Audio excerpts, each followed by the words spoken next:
कैसे हैं आप लोग।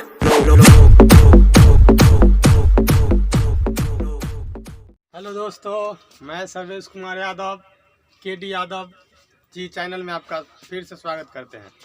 आज इतिहास का एक टॉपिक महात्मा गांधी के बारे में जानते हैं।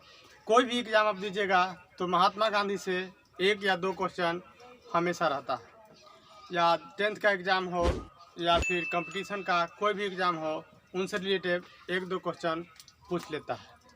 तो पहले जानते हैं उनके जीवनी के बारे में, फिर जानेंगे क्रांतिकारी के बारे में, जो कैसे वो दक्षिण अफ्रीका गए, कैसे वहाँ से आए, कैसे भारत की स्वतंत्रता संग्राम में वो मदद किए।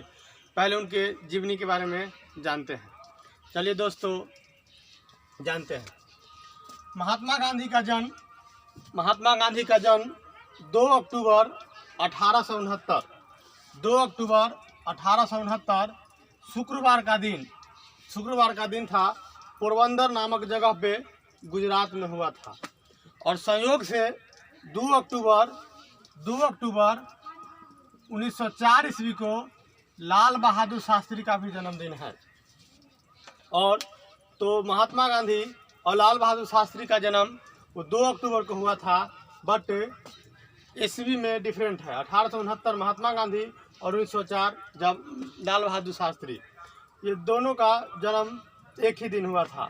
और 2 अक्टूबर को संयुक्त राष्ट्र संघ ने विश्व अहिंसा दिवस के रूप में मनाने की घोषणा किया है। और प्रत्येक वर्ष 2 अक्टूबर को विश्व अहिंसा दिवस महात्मा गांधी के जन्मदिन पर ही मनाया जाता है।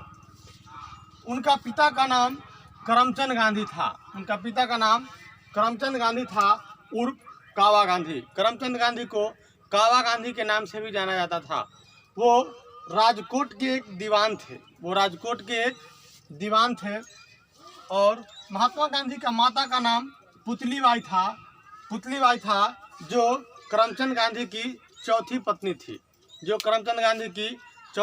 थी। यानी महात्मा गांधी करमचंद गांधी की चौथी पत्नी से जन्म लिए थे। महात्मा गांधी की पत्नी का नाम कस्तूरबा गांधी था। और 13 वर्ष की अवस्था में महात्मा गांधी का विवाह हुआ था। 13 वर्ष की अवस्था में महात्मा गांधी का विवाह हुआ था। और कस्तूरबा गांधी महात्मा गांधी से 1 वर्ष बड़ी थी। 1885 ईस्वी में करमचंद गांधी की मृत्यु हो गई। दोस्तों 1885 महात्मा गांधी के लिए बहुत ही दुखद वर्ष रहा। जिस तरह अभी कोरोना दुखद वर्ष है 2020, उसी तरह 1885 महात्मा गांधी के लिए दुखद वर्ष रहा। 1885 में उनके पिता की मृत्यु हो गई और उनको एक पुत्र हुआ जो मर गया। तो महात्मा गांधी के जीवन में 1850 बहुत ही दुखद रहा। उनका एक पुत्र हुआ जो मर गया। महात्मा गांधी के टोटल 4 पुत्र हुए। 2 गो लाल और 2 गो दास।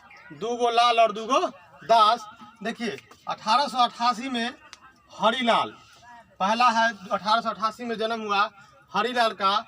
1892 में मणिलाल का, 1897 में रामदास का और 1900 ईस्वी में देवदास का। 4 पुत्र हुआ, हरिलाल, मणिलाल, रामदास, देवदास। हम लोग इसको याद रख सकते हैं एक कोड के माध्यम से। हमरा दे एक कोड के माध्यम से रख सकते हैं, एकदम लाइन बाय लाइन। हमरा दे हरिलाल, मणिलाल, रामदास, देवदास। हमरा दे से एकदम लाइन बाय लाइन याद रहेगा। हरिलाल, मणिलाल, रामदास और देवदास, इनको 4 पुत्र हुए। और पांचवा पुत्र नहीं था, लेकिन उनको उपाधि मिला था जमनालाल बजाज को। इनके महान सचिव थे, पर्सनल सेक्रेटरी थे, वो 2 थे, महादेव देसाई और प्यारेलाल। इसमें प्यारेलाल बहुत इम्पोर्टेंट था, क्योंकि प्यारेलाल की बहन डॉक्टर सुशीला ये महात्मा गांधी के फैमिली डॉक्टर थे। इसीलिए प्यारेलाल बहुत इम्पोर्टेंट थे। महात्मा गांधी के गुरु का नाम गोपाल कृष्ण गोखले था। गोपाल कृष्ण गोखले था। वो राजनीतिक गुरु थे। राजनीतिक गुरु गोपाल कृष्ण गोखले। गोपाल कृष्ण गोखले, जिनको गोपाल कृष्ण गोखले थे। और आध्यात्मिक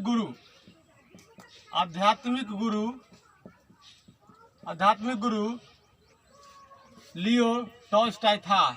लियो टॉल्स्टॉय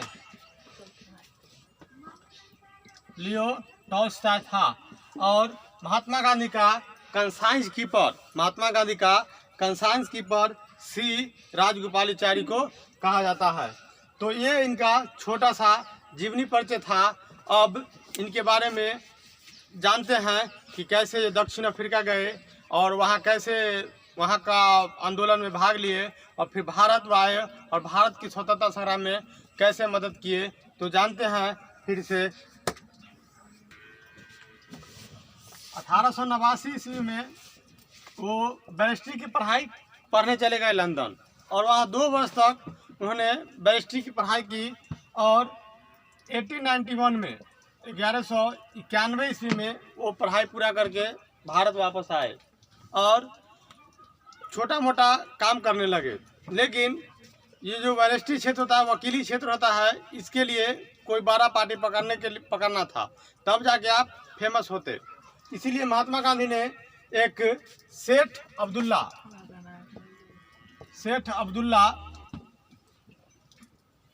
जो एक व्यापारी था, इसका मुकदमा लड़ने के लिए वो 1893 ईस्वी में चले गए दक्षिण अफ्रीका। और 1893 ईस्वी में चले गए दक्षिण अफ्रीका और वहाँ जाके उन्होंने 1894 ईस्वी में नेटाल कांग्रेस की स्थापना किए। जब महात्मा गांधी डरबन से प्रिटोरिया जा रहे थे तो फर्स्ट क्लास की टिकट उनके पास था, फिर भी उनको ट्रेन से धक्के मार के निकाल दिया गया। जो गोरे अंग्रेज लोग थे वो काले लोग से भेदभाव करते थे। तो महात्मा गांधी जी ने उसी दिन कसम खाया कि नहीं, जब तक मैं ये काले गोरे का भेद नहीं खत्म कर दूंगा तब तक दक्षिण अफ्रीका से वापस नहीं आऊँगा। और 1894 ईस्वी में उन्होंने नेटाल कांग्रेस की स्थापना किए और वो फिर आते जाते रहे, इंडिया आते जाते रहे। ऐसा नहीं कि चल गए तो वहीं पे रह गए, आते जाते रहे। और पहली बार महात्मा गांधी कांग्रेस के 1901 ईस्वी में कोलकाता अधिवेशन में हिस्सा लिए थे। 1901 ईस्वी में कोलकाता अधिवेशन में महात्मा गांधी पहली बार कांग्रेस का हिस्सा बने थे, उसमें भाग लिए थे। 1903 ईस्वी में दक्षिण अफ्रीका में ही इंडियन ओपिनियन नामक समाचार पत्र का प्रकाशन किए। और 1904 ईस्वी में फिनिक्स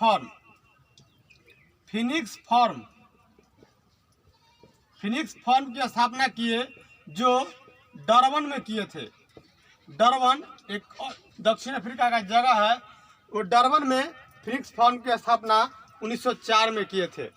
और 1906 बहुत इम्पोर्टेंट है, क्योंकि पहली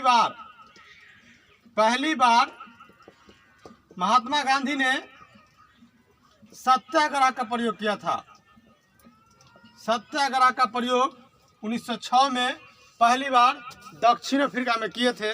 और 1906 में ही Leo Tolstoy form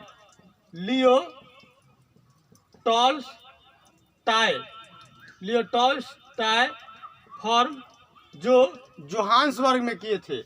Leo Tolstoy form की स्थापना कहाँ? जोहान्सबर्ग में। और फिनिक्स फॉर्म की स्थापना डरबन में किए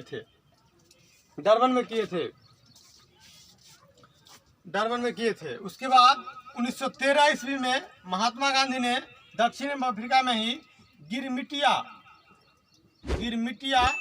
मजदूर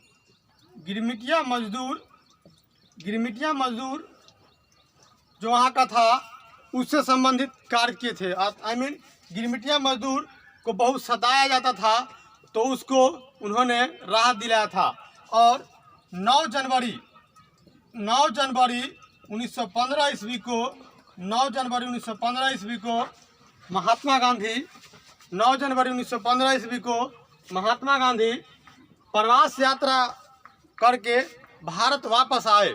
और इसी दिन 9 जनवरी को ही 2003 ईस्वी से भारतीय अप्रवासी दिवस मनाया जाता है।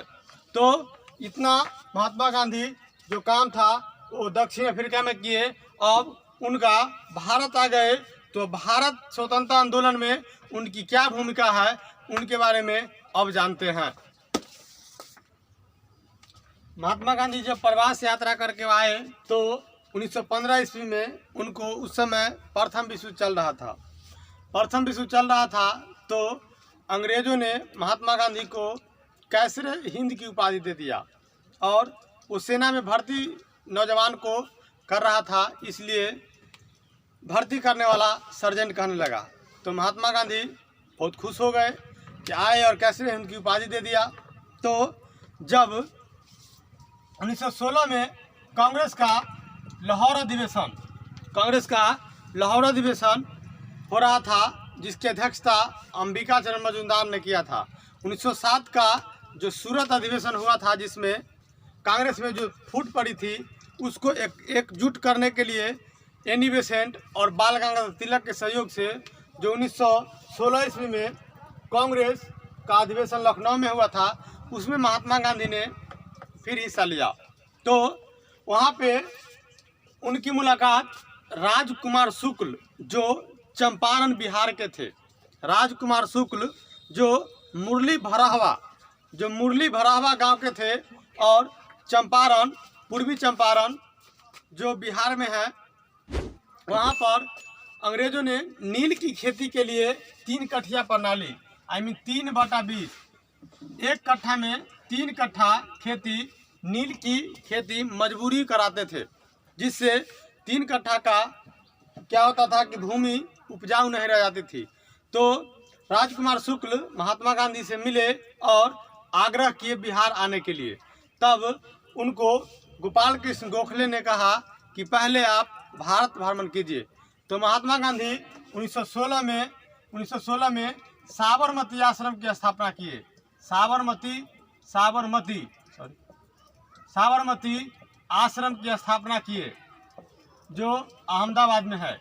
साबरमती आश्रम की स्थापना किए, और 1917 में हम लोग याद रख सकते हैं कि महात्मा गांधी वहाँ से आए और केक खाए। केक आप लोग भी खाते होंगे। तो महात्मा गांधी वहाँ से आए दक्षिण अफ्रीका से, और कोई भी अब बाहर से आता है तो आदमी भूखाल रहता है, ठीक ना, भूखाल रहता है। महात्मा गांधी भी भूखाल थे, और आते आते क्या किए, केक खा लिए।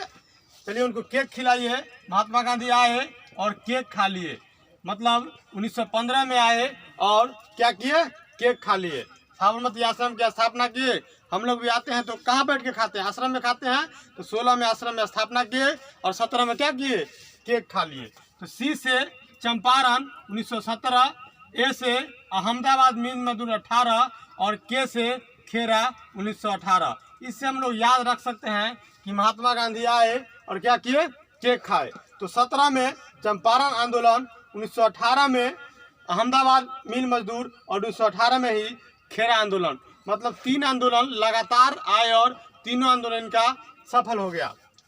तो 1917 में और पहली बार सत्याग्रह का प्रयोग दक्षिण अफ्रीका में 1906 में कर चुके थे, लेकिन भारत में पहली बार 1917 में प्रथम सत्याग्रह का प्रयोग किए चंपारण में। और वो 3 कठिया प्रणाली को चंपारण आके और उसको समाप्त किए। इसमें अनुग्रह नारायण सिंह, डॉक्टर राजेंद्र प्रसाद उनके साथ थे। और 1918 में अहमदाबाद का मिल मजदूर जो बोनस के लिए बोनस वहाँ का जो मालिक था वो मिल मजदूरों को बोनस नहीं देता था, जिसके खिलाफ प्रथम बार महात्मा गांधी ने भूख हड़ताल किया था, भूख हड़ताल। और ये भूख हड़ताल की प्रेरणा उनको जर्मन लेखक जॉन रस्किन से मिला, जर्मन लेखक जॉन रस्किन से मिला भूख हड़ताल की प्रेरणा। और 1919 ईस्वी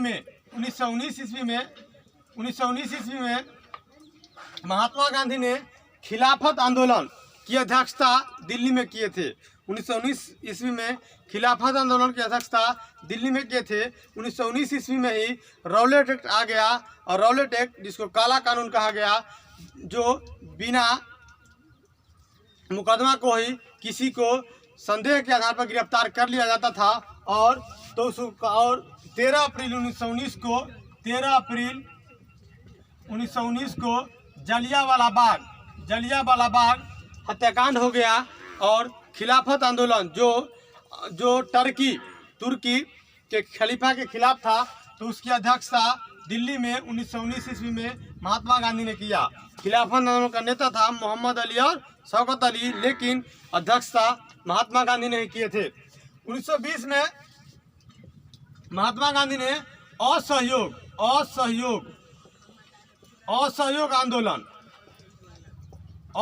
आंदोलन शुरू किए। और महात्मा गांधी बोले कि अगर आप लोग मेरे बात पे चलिएगा तो मात्र 1 वर्ष में हम आपको स्वराज की प्राप्ति कर देंगे। 1 वर्ष में आपको स्वराज की प्राप्ति कर दिए। तो असहयोग आंदोलन की शुरुआत 1920 में हो गया। 1 साल हो गया, कहीं स्वराज दिखाई नहीं दे रहा था। और सुभाष चंद्र बोस ICS की परीक्षा छोड़ के उससे रिजाइन मार के यहाँ आ गए। और महात्मा गांधी 1921 हो गया, 1922 हो गया, अभी तक कहीं स्वराज दिख ही नहीं रहा था। तो महात्मा गांधी मन ही मन नागरिक अवज्ञा आंदोलन चलाने का विचार कर रहे थे। तब तक क्या हुआ कि 5 फरवरी 1922 को उस समय महात्मा गांधी बारदोली, जो अहमदाबाद में है, गुजरात में है, बारदोली में थे। और 5 फरवरी 1922 को गोरखपुर जिला के चौरा चौरी नामक जगह पे एक थाना में क्रांतिकारियों ने आग लगा दिया, जिसमें एक थानेदार एक दरोगा सहित 21 पुलिसकर्मियों की मौत हो गई। और यह घटना से दुखित होकर के महात्मा गांधी 12 फरवरी 1922 को असहयोग आंदोलन वापस ले लिए। इस पे सुभाष चंद्र बोस ने कहे थे कि जब देश पूरा ऊपर चरम सीमा पर था और उस समय महात्मा गांधी एकाएक असहयोग आंदोलन वापस ले लिए, ये मेरे खोपड़ी के झोपड़ी में नहीं घुसा। और मोतीलाल नेहरू ने कहा था कि जब कन्याकुमारी के किसी एक गांव को अगर बीमार हो जाए तो जम्मू कश्मीर में इलाज करना ये मेरे समझ से बाहर है। तो ये था। और यही असहयोग आंदोलन के कारण जो है 1923 में इलाहाबाद में स्वराज्य दल की स्थापना हुआ, स्वराज्य पार्टी की स्थापना किए, स्वराज्य पार्टी की स्थापना किए। इसके मुख्य नेता थे CR दास और मोतीलाल नेहरू, ML नेहरू, CR दास और मोतीलाल नेहरू। कांग्रेस के मात्र एक बार महात्मा गांधी कांग्रेस के मात्र एक बार बेलगांव, जो कर्नाटक में है, बेलगांव अधिवेशन में अध्यक्षता किए थे, जिसमें हिंदी भाषा को प्रोत्साहन किया गया था। मात्र एक बार महात्मा गांधी 1924 में कांग्रेस के बेलगांव अधिवेशन में अध्यक्षता किए थे। उसके बाद धीरे धीरे क्रांतिकारी चालू था और महात्मा गांधी का इतिहास बीच में नहीं है। फिर डायरेक्ट महात्मा गांधी 1930 में आते हैं, 1930 में आते हैं और 1930 में सविनय अवज्ञा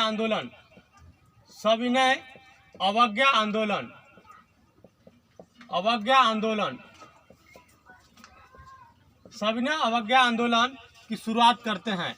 सविनय अवज्ञा आंदोलन जो नमक कानून को भंग किए थे, मतलब नमक कानून को तोड़े थे।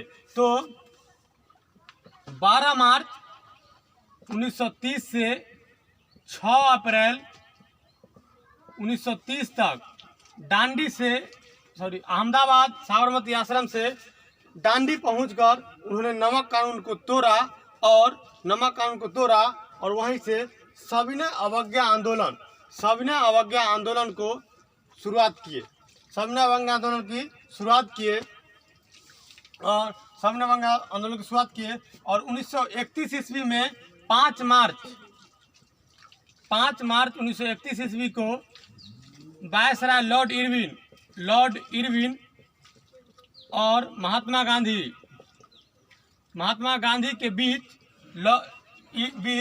इरविन समझौता हुआ, जिसे दिल्ली समझौता के नाम से जाना गया। और यह समझौता के बाद उस समय गोलमेज सम्मेलन चल रहा था। तो प्रथम गोलमेज सम्मेलन 1930, दूसरा 31 और तीसरा 32। 30, 31, 32, पहला 30, दूसरा 31, तीसरा 32। और तीनों गोलमेज सम्मेलन का आयोजन लंदन में हुआ था। और तीनों गोलमेज सम्मेलन में कांग्रेस ने पहला में भाग नहीं लिया। दूसरा में जब गांधी इरविन समझौता हो गया तो महात्मा गांधी यहाँ से भाग लेने के लिए लंदन गए। एस एस राजपूताना नामक जहाज से लंदन गए और वहाँ किंगसले हॉल में ठहरे हुए थे। और तीनों गोलमेज सम्मेलन सेंट जेम्स पैलेस लंदन में हुआ था। और जैसे ही Mahatma Gandhi Saint James palace के सीढ़ी पे चढ़ रहे थे तो फ्रैंक मोरे और विंस्टन चर्चिल ने महात्मा गांधी को अर्धनंगन फकीर कहा था। तो ये 1930। फिर वहाँ सांप्रदायिक पंचायत हो गया और वहाँ से महात्मा गांधी वापस आ गए। और जब वो वापस आए तो उन्होंने कहा था कि हमने घुटने टेक कर रोटी मांगे थे, लेकिन बदले में हमें पत्थर मिला। फिर उन्होंने एक कोटेशन दिए थे जे हम खाली हाथ जरूर आए हैं, लेकिन देश की इज्जत में बट्टा नहीं लगने दिया।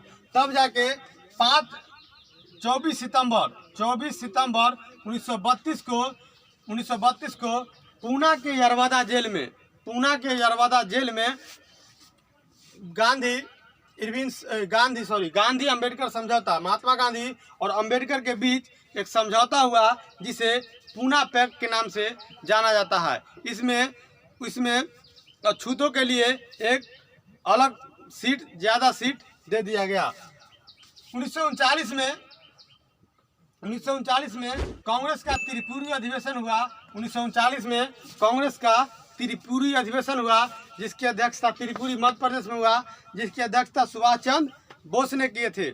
और उसमें कांग्रेस के महात्मा गांधी ने कांग्रेस का एक उम्मीदवार खड़ा किया था पट्टाभी सीतारामैया को, लेकिन वो हार गए। और एक हम लोग देहात की भाषा में बोलते हैं कि पट्टे पर के कांग्रेस का इतिहास लिख दिया। पट्टाभी सीतारामैया का एक पुस्तक है कांग्रेस का इतिहास। तो हम लोग कहें कि हार गया तो पट्टे पर के क्या किया, कांग्रेस का इतिहास लिख दिया। तो कांग्रेस का इतिहास लिखा पट्टाभी सीतारामैया। और 1940 में व्यक्तिगत सत्याग्रह आंदोलन शुरू किए। तब जाके फिर भी कहीं कुछ नहीं हो रहा था। तब लास्ट में महात्मा गांधी ने 1942 में 8 अगस्त 1942 को बम्बई में एक सम्मेलन हुआ और उसमें भारत छोड़ो आंदोलन की महात्मा गांधी ने घोषणा कर दिया। लेकिन भारत छोड़ो आंदोलन की शुरुआत 9 अगस्त 1942 को हुआ। और इस दिन महात्मा गांधी ने करो या मरो, डू एंड डाई का नारा दिया। महात्मा गांधी ने डू एंड डाई का नारा दिया। और ये जो आंदोलन था भारत छोड़ो आंदोलन, इसके बारे में हम बारी बारी से डिटेल में पढ़ेंगे। आज सिर्फ महात्मा गांधी के बारे में जान लेते हैं। तो 9 अगस्त 1942 को भारत छोड़ो आंदोलन हुआ, जिसमें ऑपरेशन 0 आवर के तहत बड़े बड़े नेता को गिरफ्तार कर लिया गया और महात्मा गांधी को भी गिरफ्तार करके पूना के आगा खां पैलेस में उनको डाल दिया गया। और कस्तूरबा गांधी को भी पूना के आगा खां जेल में ही रख दिया गया। तो कस्तूरबा गांधी की मृत्यु 1944 ईस्वी में हो गई। और महात्मा गांधी महात्मा गांधी भारत को आज़ाद करा दिए, और जब भारत को आज़ादी मिले तो महात्मा गांधी कोलकाता के नोआखली में वहाँ दंगे को शांत कर रहे थे। तो इस तरह से महात्मा गांधी का ये इतिहास था, और उनके बारे में थोड़ा उपाधि और कौन सा पुस्तक लिखे हैं ये एग्जाम में पूछ लेता है, तो उनके बारे में थोड़ा चर्चा कर लेते हैं। चलिए देखते हैं उनकी पुस्तक और पत्रिका। ये दो हैं, पुस्तक अलग है, पत्रिका अलग है। उनको आप बारी बारी से याद, पहले पत्रिका देख लेते हैं। उन्होंने इंडियन ओपिनियन, अभी हम चर्चा किए हैं, इंडियन ओपिनियन जो दक्षिण अफ्रीका में 1903 ईस्वी में निकाले थे। उसके बाद यंग इंडिया और हरिजन, यंग इंडिया और हरिजन। दोस्तों इसको आप रट ही डालिए, इंडियन ओपिनियन, यंग इंडिया और हरिजन, इंडियन ओपिनियन, यंग इंडिया और हरिजन, ये तीनों पत्रिका था। समाचार पत्र या पत्रिका उसको बोल सकते हैं। ये क्या था? ये पत्रिका था। और उनकी कुछ इम्पोर्टेंट पुस्तक है, उनके बारे में जानते हैं। उनकी कुछ इम्पोर्टेंट पुस्तक है माई एक्सपेरिमेंट विथ ट्रूथ, सत्य के साथ मेरे प्रयोग। ये महात्मा गांधी का आत्मकथा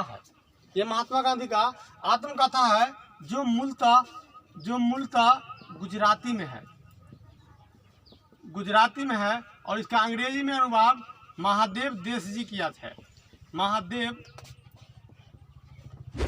देश जी। ये जो उनकी आत्मकथा है, मूलतः पूछता है कि महात्मा गांधी का जो आत्मकथा है वो किस भाषा में लिखा हुआ है। तो ऐसे भी हम लोग अंदाज लगा सकते हैं कि गुजरात का है तो गुजरात में ही लिखेंगे, क्योंकि महात्मा गांधी गुजरात के थे तो गुजराती भी थे। लेकिन इसको अंग्रेजी में अनुवाद महादेव देश जी ने किए थे। और सत्य के साथ मेरे प्रयोग, ये माई एक्सपेरिमेंट विथ ट्रूथ बहुत ही इम्पोर्टेंट है। उसके बाद है गीता माता और 7 महाव्रत, ये पुस्तक है। और एक और बहुत इम्पोर्टेंट है हिंद स्वराज, जो मूलतः बंगाली भाषा में, और ये 1909 में लिखे थे, वो भी दक्षिण अफ्रीका में 1909 में लिखे थे, हिंद स्वराज। और एक और पुस्तक है उनका इंडिया इज माई ड्रीम। और उनका एक और पुस्तक है अनासक्ति योग। तो दोस्तों ये उनकी पुस्तक है और ये उनके पत्रिका है। ये इनकी पत्रिका है और ये इनकी पुस्तक है। तो पत्रिका और पुस्तक में कंफ्यूज नहीं होना है। चलिए जानते हैं अब उनको उपाधि के बारे में। चलिए जानते हैं उनके उपाधि के बारे में। महात्मा मोहनदास करमचंद गांधी को महात्मा किसने कहा? तो महात्मा की उपाधि दिया रविंद्रनाथ टैगोर ने। ऐसे भी याद रख सकते हैं कि महात्मा गांधी को महात्मा कहा रविंद्रनाथ टैगोर ने, तो टैगोर जी के बोला कि हम महात्मा तू ठाकुर, हम महात्मा तो तू ठाकुर। उसके बाद बापू बोले थे जवाहरलाल नेहरू। तो ऐसे याद रखिए कि हम महात्मा गांधी बोले कि हम बापू, तो नेहरू के बोले तू कक्का। तो उनका नाम क्या है? चाचा। जवाहरलाल नेहरू को चाचा भी बोलते हैं। तो उनको बापू तो उनको चाचा, माने लौटा दिए। राष्ट्रपिता सुभाष चंद्र बोस बोले थे। राष्ट्रपिता सुभाष चंद्र बोस जब वहाँ जर्मनी में थे तो उन्होंने रंगून के रेडियो से बोले थे कि हम आंदोलन करेंगे और राष्ट्रपिता से आशीर्वाद लेना चाहते हैं। राष्ट्रपिता किसने कहा? तो सुभाष चंद्र बोस ने। उनको मंगल बाबा खान अब्दुल गफ्फार खां, सीमांत गांधी, इसको बोलते हैं सीमांत गांधी, फ्रंटियर गांधी, सरहदी गांधी, बरबे अफगान, सब खान अब्दुल गफ्फार खां को कहा जाता है। जादूगर शेख मुजीबुर रहमान बोले थे। और one man boundary force Lord Mountbatten बोले थे। जब कोलकाता वर्तमान में बांग्लादेश में जब दंगा हो रहा था तो पुलिस नहीं कुछ कर पाई, तो महात्मा गांधी अकेले गए थे और वहाँ पे पूरा दंगा को शांत कर दिया। तो माउंटबेटन ने बोला था कि जो काम पूरा फौज नहीं कर पाई वह एक बूढ़ा ने कर दिया। वह क्या है? एक बाउंड्री है, एक आर्मी है, वन मैन बाउंड्री फोर्स। और अर्धनंगन फकीर विंस्टन चर्चिल और फ्रैंक मोरे। हमने अभी बताया आपको कि जब द्वितीय गोलमेज सम्मेलन में भाग लेने के लिए महात्मा गांधी SS राजपुताना जहाज से लंदन गए, तो लंदन सेंट जेम्स पैलेस के सीढ़ी पर चढ़ रहे थे, तो वही विंस्टन चर्चिल और फ्रैंक मोरे ने उनको अर्धनंगन फकीर की संज्ञा दिया था। तो दोस्तों आज की वीडियो में बस इतना ही।